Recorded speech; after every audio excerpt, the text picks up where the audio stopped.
You know, I feel like at this point we've actually done quite a few videos talking about the game industry with a bigger focus on the live service segment of it, and especially within Japan, although we do expand out to talking about more of the region as well, being someone who has worked in a bunch of Japanese game companies up till this point. And I feel like while we've talked about all of the stuff that typically is around the game itself, things such as the maintenances, the scheduling, the collabs, yes. We've talked about a lot of the things surrounding the game, and so this time around I wanted to talk more about the management of it. And by management, I don't mean like in terms of the business side, what do the big men in suit think as they sit at their table sipping their mountain bowl or something as they try to figure out what to do to screw over their players next. I'm talking about as the developer, what would be the things that the developers have to do, both in initially developing the title and maybe some of the things behind the scenes as to what typically happens when the title gets developed and then how it is managed after. And some of the interesting things that happen in the management of a live service title. For example, while people may not really think about it, it is actually true that most of the data in the game is actually stored in very simple fashions,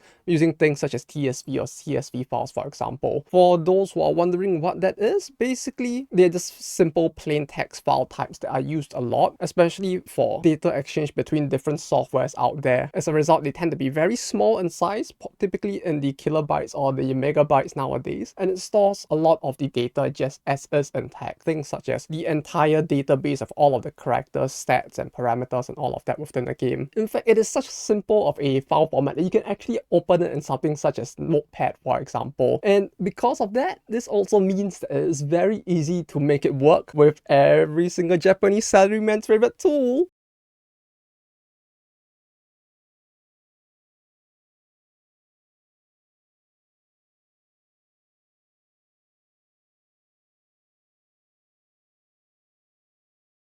Microsoft Excel. So as a result, most of the time when it comes to something such as adding a new character, or maybe even for an MMO when it comes to adding a new set of weapons into the game, it is as simple as opening all of the relevant CSV files through Excel itself, changing a bunch of data in the cells, or maybe adding new rows at the bottom with data for the new equipment, and then just exporting all of that out of into a TSV or CSV file after using some kind of macro exporter or something if you feel very lazy to constantly push the file button and save it as a specific format. If you're wondering how this ties into everything else within the game itself, for example with a character, how does all of that tie into the character's voice, the character's model, all of that, how does it link together? Well, it depends on the game itself, how they choose to do it. The easiest way you can do it and ensure that it is something that is very easy to add in going forward when you go into live service itself, and to make it easy for people who don't have as much experience to be able to do it, typically rather than having every new segment tie in each individual files like file path individually within the file, one way that it is done is basically just using something like an ID number, for example. So within the game's character database, every character will have an ID number, and then all you have to really do is name the other characters like models, assets, and all of the like with the same ID number, put them in the right folders within the game, and it will more or less be able to run, is how it is typically done and how it is made a lot simpler so that even people without much development experience can find their way through all of this. Though that said, typically these TSV, CSV files aren't something that as people who are trying to data mine the game or people who play the game on the consumer side that you would actually see within the game's client itself, because more often than not what most games do is that they would store all of this in the server, and the CSV is more of a way for you to basically export data from an easy to use software such as Excel, which does not require much industry experience to use, into then a format that the server can easily read and that doesn't take too much time to upload. And then all of this data is stored on the server, and every time it is requested, it is sent ping by the client is installed onto your phone, I guess. As this is both a good way for them to ensure that information can't be mined as easily as it doesn't exist within the phone itself for you to pull out, and in a way it allows them to therefore ensure that unless it is something very important that they need to put on the phone itself for the game to be able to run, they can keep all of the future content coming as a surprise, even as they slowly put bits and pieces of the data into the game itself. Tying into this though, so for this next point, I can't really say how much this also applies to Korea and China, but in Japan, it is very common for most of the grounds level developers, basically the planners, which are the designers, like your level designers within the other parts of the world, your designers, which, well, in the rest of the world, you would call them the artists instead, and your programmers or the engineers, right? Most of the people who work on it at the grounds level typically don't stay with the live service project into the long term. What a company that is big typically would do is that they would have these people work on developing the title. At most, keep them in for maybe the first year of the live service to ensure that things can move slowly and stably. And then once things are in a more stable position and everything that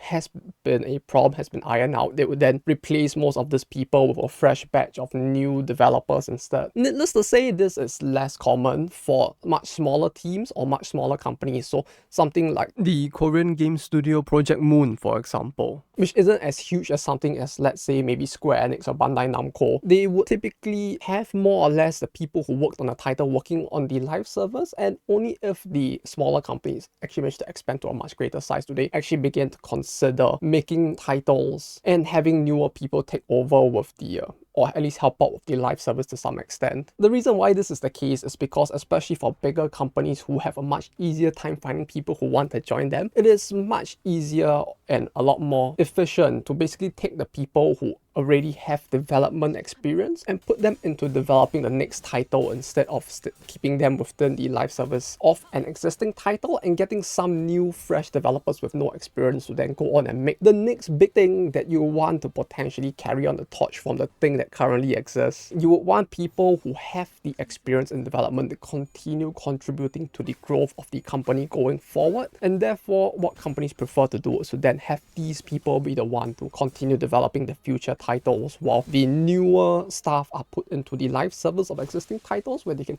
slowly gain and pick up knowledge on development itself. That's not to say, of course, that a title can't be successful after it's released. If anything, a title can only be successful after it has released into the market and has spent a decent amount of time there to show that it can both earn money, not just like a flash in the pan at the start, but across a long period of time. But that said, there is a cap as to how long a title that has been introduced into the market can continue to grow. After all, no matter how big the game is, no matter how successful it gets, right, even with something like Genshin, for example, it can only continue to grow for so long before everybody who's already interested in the game is already playing it. And then when you reach that point, within the people who are already playing it, there are eventually going to be people who start to get bored and then start to distance themselves from the game, or maybe even stop playing it altogether to go on to play something else instead. So there is always going to be that cap, and while it is easy to think that, oh yeah, but if they just added in all these new features, it will draw all the people back, the issue is that it's also very difficult to revolutionize the core gameplay of a game that's already out in the market. If Genshin were to try and suddenly rebrand the game, reset its plot and characters in some kind of Steel Ball Run-esque plot shift where all of the characters are now in an alternate universe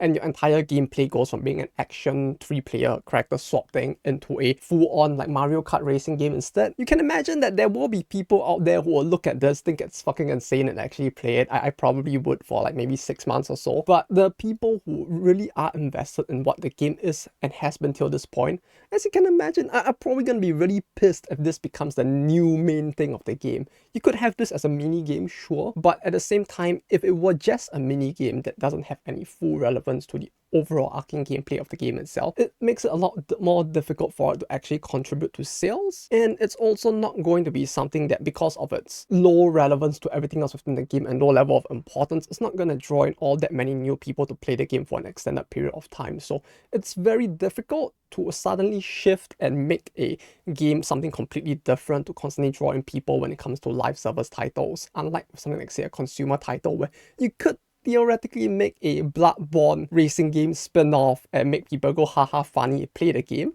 But in the end, people still do have that expectation of the mainstay brand being of a certain thing. And therefore, while you could make this kind of money in a consumer setting, which is to say with a full price game setting, it's a lot harder to do that in a live service setting. Additionally, there are things, especially in the East, where there are laws in place that can protect the consumers from such a sudden shift, in part because it might be considerable a misrepresentation of what the game has been advertised to be up till this point, and because of the fact that all of these live servers, microtransaction heavy games have been a thing for much longer, there are to some extent laws, or if not laws, at least conventions set in place by the industry itself, who know what would start to tread on the toes of the government itself, and in order to prevent a government step in and to regulate the market, they would start to basically hold back and stop doing certain things instead. And you see something similar with Korea as well, although I would say that Korea might actually have a more interventionist government than the one in Japan, since typically with Japan, the government doesn't really get involved with all of the issues within the industry itself, save for the time of the gacha.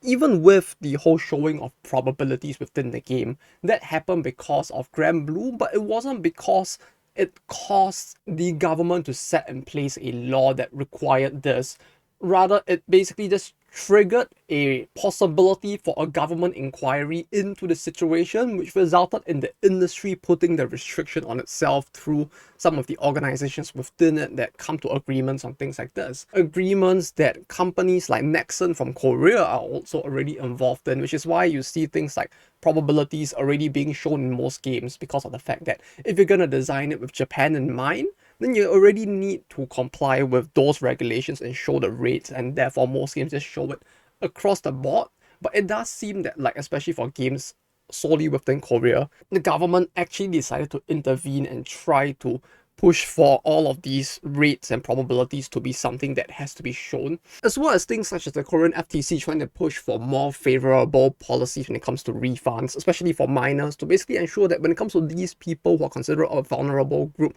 who may not be able to make the most informed decision,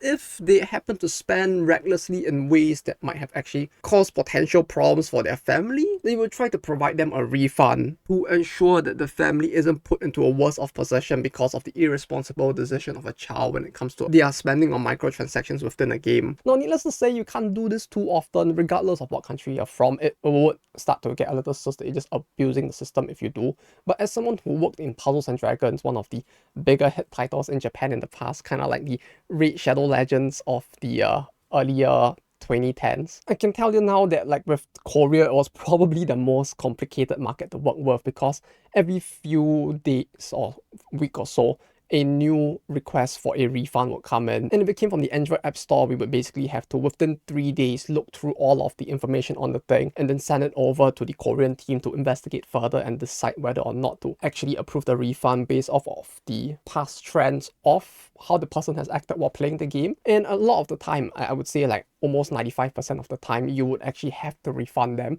And not only that, but the refund would also include things such as rolling back all of the things that they had purchased. So you could think of it as if the person had purchased 100 gems and used 60 of the gems to then roll on the gacha and get a bunch of things. You not only had to refund them the 40 unspent gems, but you also had to roll back all of the, or you could roll back all of the 60 gems worth of spent gems as well. You couldn't, because of the fact that they had spent part of it, say that they couldn't get a refund. Rather, you had to refund them the full amount, and so it makes more sense as the game as well to therefore roll back everything. And so rolling back specific people's accounts for these things in Korea for what we did became fairly common. And within Japan as well, this could be something that could potentially fall under the False Representations Act, because what you're marketing on what a character can do is very different from what the character would be able to do if we suddenly hard reset the game. And this is something that could be taken up with the equivalent of a Consumer Affairs Bureau in Japan, and then they could actually potentially start a suit, and all of the issues that could potentially come up with the government potentially stepping in and the media potentially getting involved as well is something that generally companies don't want to have happen. And so it is very unlikely, and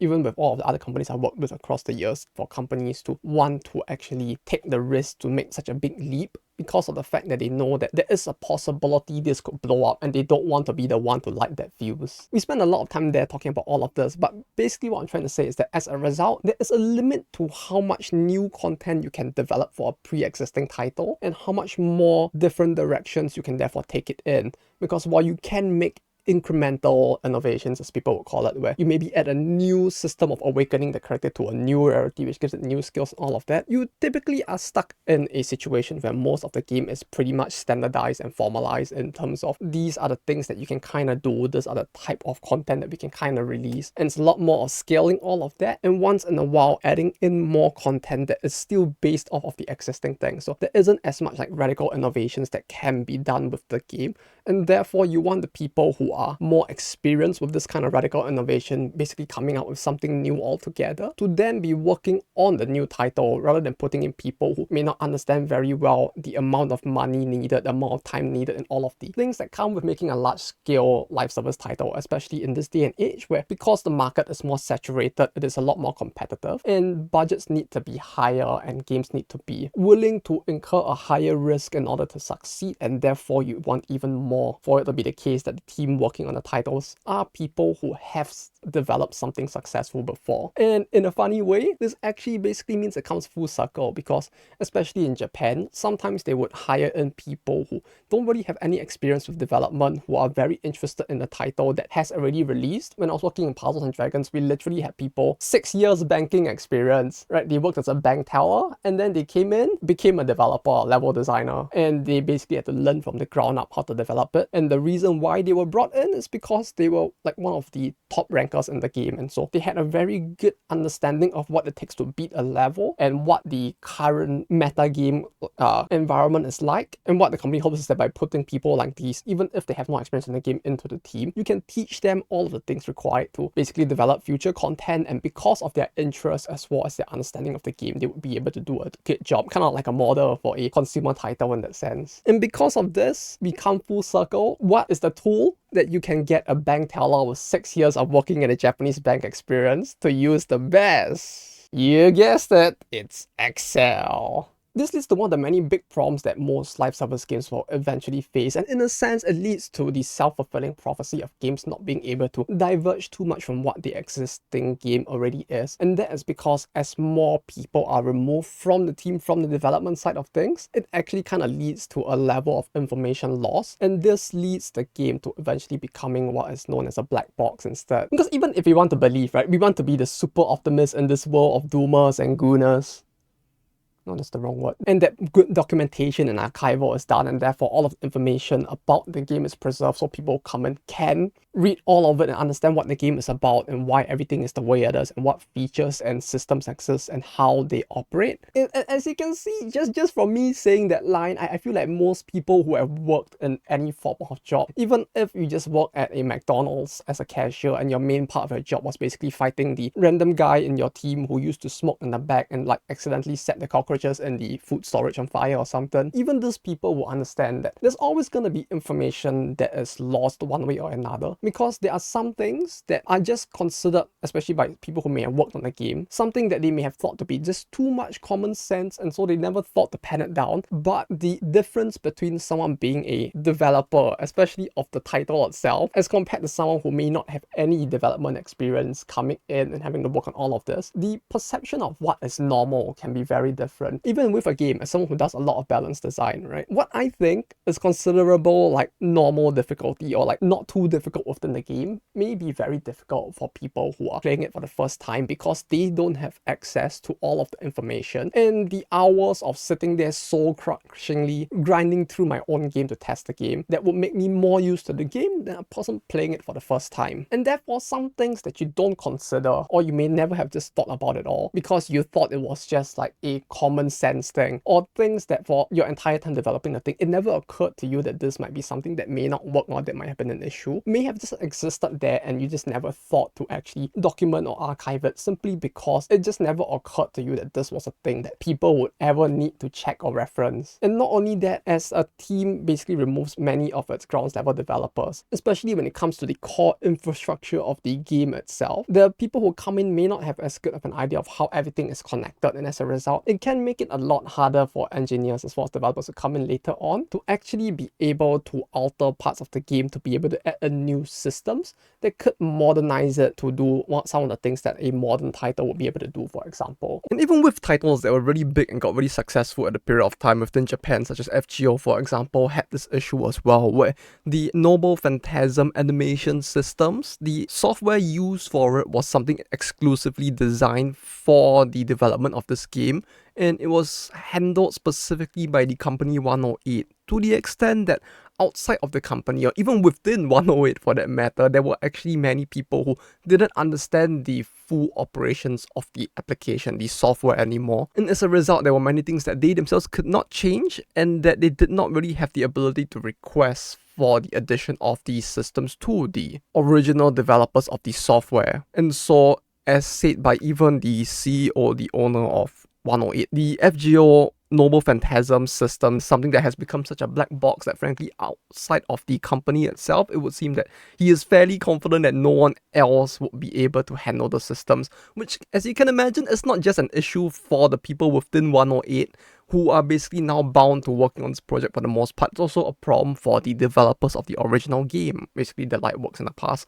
as it basically means that they are dependent on 108, and therefore if 108 were to suddenly say that they wanted like a much higher P to continue doing this, they have no choice but to oblige on it as well. So it can alter or warp the power dynamic between the developers as well as the people they are working with, or with the staff within their own company for that matter. One good example of this, I guess, is back when I was working in Puzzles and Dragons, where they actually had this weird thing going on in the background where the time on your phone and the time of the server itself were actually both being tracked for different features and systems within the game. And therefore, if both of these times do not sync up, the game would bug out and be inaccessible and unplayable because of that desync that exists. While this sounds like a security thing, you might think that this is a feature built in to ensure the security of the game. The thing is, we don't know. Nobody knows why it was this way, because the people who developed the title initially no longer work with the team, and there was no notation anywhere of why it was developed in this way, in any way, shape, or form. And especially after 10-15 years, right?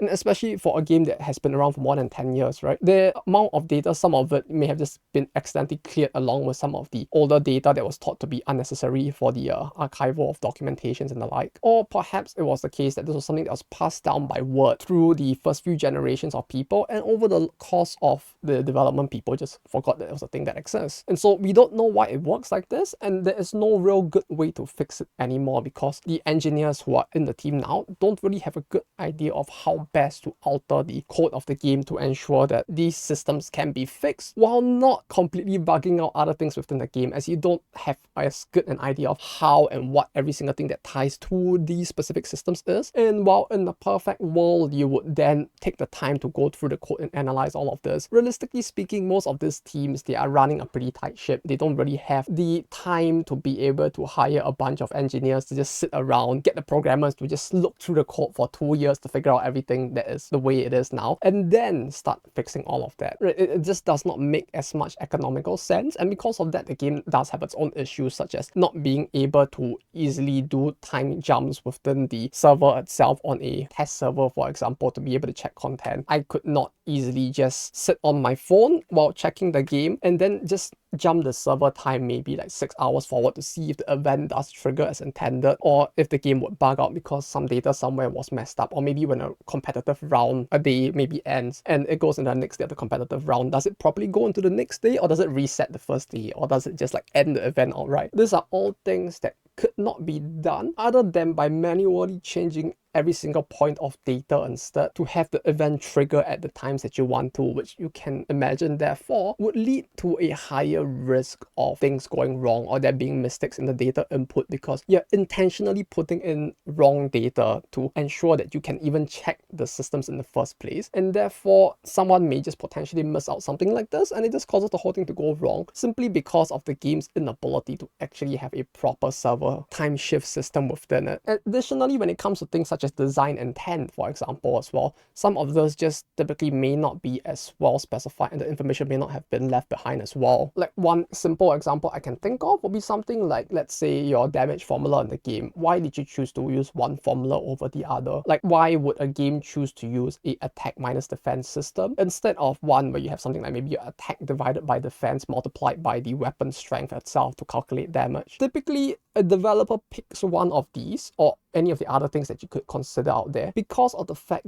that it fits what the game wants to do. If you want simplicity and clarity, an attack minus defense system is the simplest way to do it. It's basically what most roguelike games out there now, even things like Slay the Spire, for example, are using, where you literally have HP blocking, where block is just a reduction of the damage that you take, and the attack stat, which is how much you hit the guy for. Something as simple as that. You want that to be the thing, but let's say you're a mobile game and you want to make your systems intentionally favor certain parameters, certain stats. For example, you want people to use the element system within your game to greater effect. So therefore, you might make it such that the attack stat itself may be less important, and as a result, increasing your elemental bonus stat would therefore be a more efficient increase per percentage point than it would be to increasing your attack, for example. And because you don't want people to be able to easily figure out this formula, maybe you might make it additionally complicated, such as adding in a square root, adding in a variance to the damage itself and things like that, to make it a lot harder for people to therefore figure out the formula and calculate how much damage you do easily, which makes it a lot harder for them to therefore know the optimality of a character just from looking at it before rolling for it. There's a lot of things like this that go into it, and all of this is to say is that sometimes all of these things just don't actually get noted down, to be honest. I have had that happen to me before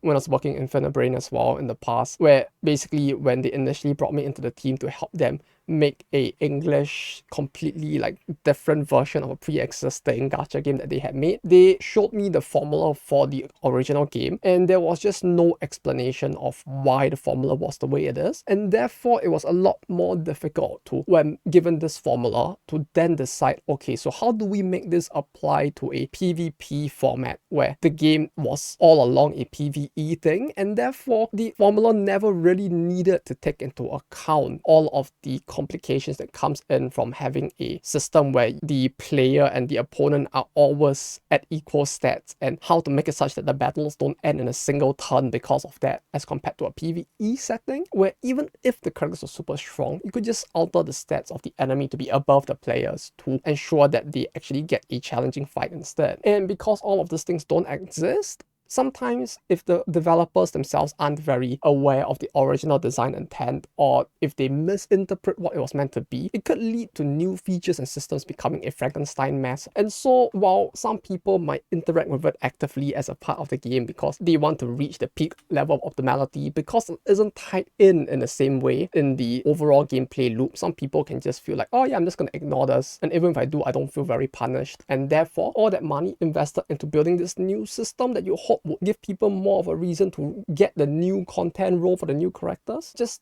doesn't end up panning out because of the fact that the system wasn't designed with all of that in mind. That said, and I feel like this is something that most people would be more aware of because this is the more front-facing part of the game's management itself. Most of the time, the top management, typically the people in producer, director level positions, are typically left to manage the project for years on end, if not for the entire duration of the project's life, especially if they are the direct creators or the people in charge of incepting the idea of the game in the first place, as these are the people who then ensure that the game stays on a very specific course, and who therefore ensure consistency in things such as the story, the characters, the world building itself, as well as all of the potentially gameplay related elements to some extent in terms of what they feel is important towards the game's overall gameplay itself, as in the type of experience that they want people to get from the gameplay. And it helps to show stability if the guy at the top in those positions stay in their positions, as it shows the people playing the game that they can expect that the thing that they like now will continue to be the thing that they like now without too much change, because those people know what they are doing, they have been there for a long time, and this is doubly so if the people at the top are actually more charismatic, I guess you could say, and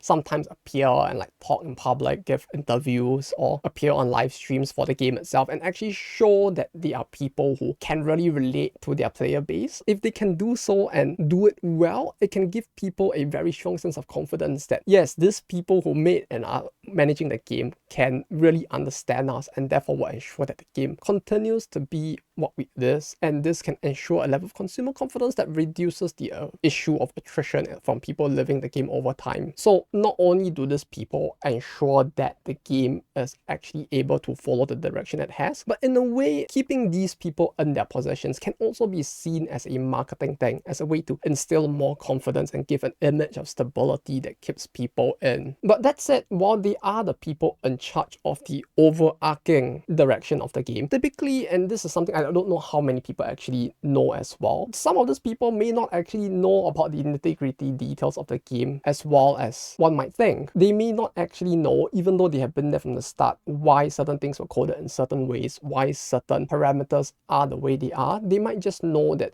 this is the general direction of the parameters. This is what the attack has been all this time, and this is what we wanted to continue to scale towards in the future. And they might have some level of understanding that perhaps because of the formula or the way damage is calculated, the attack is not as important of a stat as compared to something like, say, critical damage or something, right? But they may not necessarily understand the technical limitations, why the game is designed in a way that it uses two different times and how best can this be fixed, or the true ramifications of how bad this can be for the game's overall management going forward. Nor may they understand very well why certain parameters have been designed in certain ways, and therefore these issues that I talked about with information loss and brain drain, while keeping the people at the top, and while most games that do it, doing so helps to ensure that the general direction of the game seems stable, it doesn't really help as much with the retention of information that is important for the people at the grounds level to do their job well. And lastly, this might come as a little weird to some people, but games don't really have full control over how their content is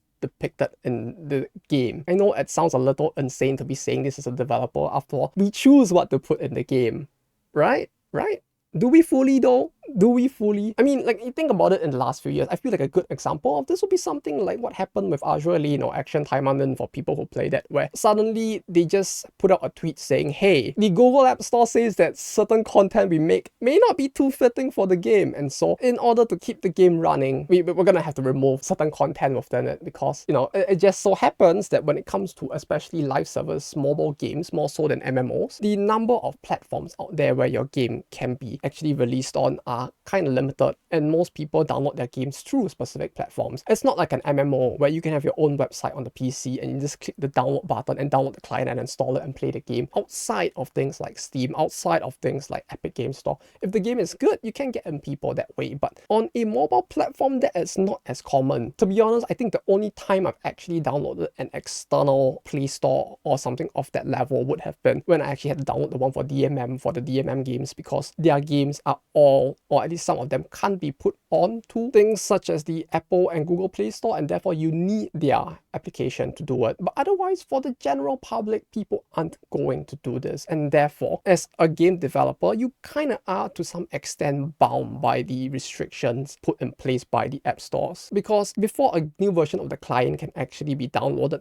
by the players themselves, basically as the developer, what the developer first has to do is to give that new client of the game over to Apple and Google for them to actually check through it, and then they would decide if they're willing to approve it to be able to be downloaded from the App Store after a certain time has been reached. Now, I can't tell you what they typically check for because they tell no one what they check for. To be expected, of course, because you don't want people to basically be hiding content within the thing that breaks your TOS because they know what you're checking for instead. So all I can tell you is that typically Apple is more strict than Google from my own personal experience, and this can take a few days to a week or two for bigger companies to get done. But typically what we can guess is that they are doing this to ensure that there isn't any content that could be considered wildly dangerous. Things like viruses, for example, aren't within the game. So I say, but then again, sometimes you still do see both of the app stores putting a fucky wacky with this, so not perfectly done. And another big one would basically be to check how risky the content within the game is, which might be crazy sounding to some people considering, you know, you have games like Brown Dust 2 and whatever they're doing nowadays. Like, you know, it feels like the content has gone in the direction, and it makes it kind of questionable what the App Store even checks on when it comes to this. But with big companies, even when I was working in Powers and Dragons, there was things such as how you didn't really want to have like characters and swimsuits in your actual marketing on the App Store itself, because that actually increases the chance that the content of the marketing materials would actually get rejected and potentially lead to the app client version itself getting rejected because of that marketing materials, and because they will there start to, what I'm assuming, do even more stringent checks and look at all of this content, and that's where it becomes an issue, which is part of the reason why you typically don't see most of the banners on the App Store changing all that much for these games during periods like this, and why you only see like maybe icon changes at most during the anniversaries, for example. It's because most of these games likely also know that if you were to do things that might actually give the Google Play Store a hint that there is content that might go against what they think is safe, that it could be an issue, and they might actually go back and take out some of this content that you know your audience really likes. So in that sense, yes, you know, as the developer, you do have the choice of putting something into your game, but whether or not it can stay in there as a live service game in particular is a whole other thing that has to be questioned. But that's it. That's about all for today's video on some of the interesting things about development and management of a live service game that I can think of. I know that there are also the things that are more negative, right? The dark pattern things, as well as the things that games do to try and increase or maximize profitability. And there's an entire anime out there now actually about this topic to some extent. Although I would say that anime kind of gets some things wrong, and some of the things that it does bring up are kind of illegal as well. But putting all that aside, I do think that all of those things would be an interesting thing to talk about at some point. Although I feel like I would want to put that into a separate video which looks more into like the monetization as well as those things, if anything. So I'm thinking of doing that for a future video as well, for those of you who are interested. So thank you all so much for watching. Thank you to the very epic supporters of the channel for helping to keep the light on, quite literally, since I need to pay for the light bulbs and the light. So thank you all, and thank you to everyone who watches the videos as well, because you guys just even watching the videos and interacting with it, it keeps me motivated to do more as well. So thank you to everyone. Take care and bye-bye.